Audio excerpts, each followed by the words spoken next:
वारस तूच आशा। थांब।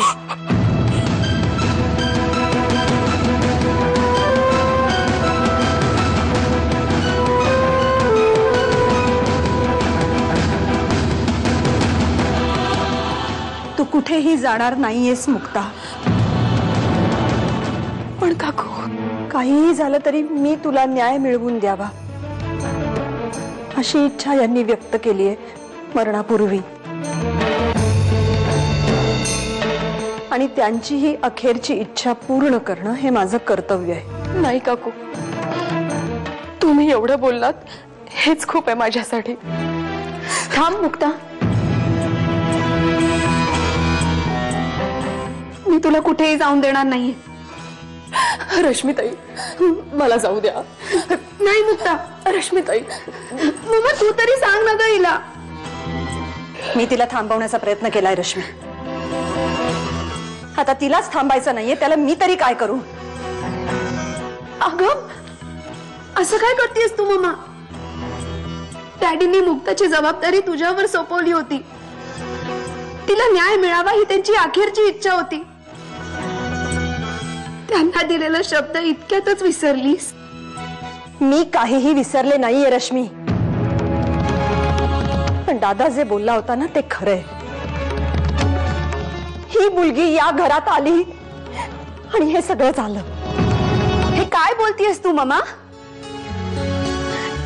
तुला तुझ्या दादाचं म्हणणं बरोबर वाटतंय, पण तुला माहित नाहीये मम्मा, मुक्ता बरोबर जे काही घडलंय ना त्या सगळ्याला खरं तर देवेंद्र दादा आणि मामाच जबाबदार आहे। हे काय बोलतेस तू रश्मी? हो,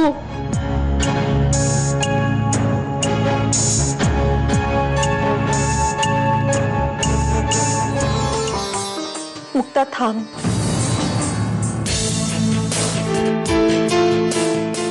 हे एवढं सगळं कळल्यानंतर मी तुला जाऊ देईन असं खरंच वाटलं तुला?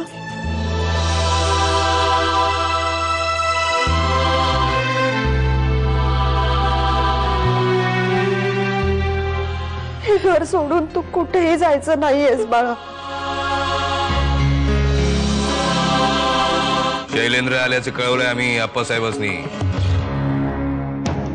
आम्ही नुसता शब्द टाकला आणि आप्पासाहेब घोरपड आपल्या मुलाला जावई करून घ्यायला तयार झालं, ते बी जावयाला न बघता।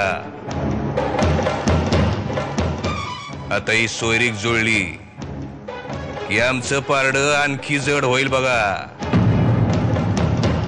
ही 1 महिन्याची नोटीस। आजपासून 1 महिन्यानंतर तुम्हाला टर्मिनेट करण्यात येईल। या औपचारिकतेचीही मला गरज नाही मॅडम।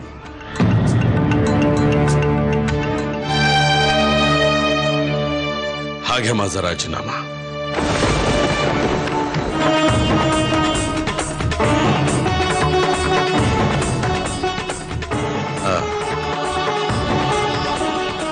जाता जाता एवढंच सांगेन, साहेबांनी नीतिमूल्यांना धरून या चॅनलचा पाया घातलाय।